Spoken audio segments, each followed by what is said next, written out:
Kulit mo naman. Kwento ko na nga sa'yo.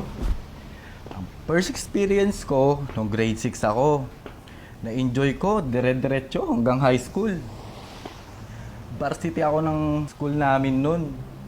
Tapos ako pang pinakagwapo sa amin. Yung jowa ko, cheerleader ng pep squad.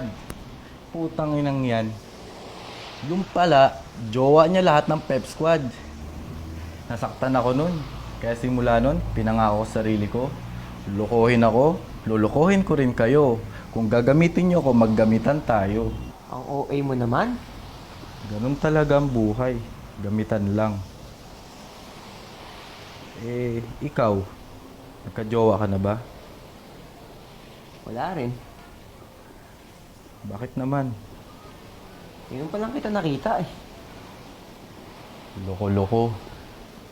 Tagal na. Wala akong pambayad sa'yo ah. Huwag ka mag-alala, tumatanggap naman ako ng utang eh.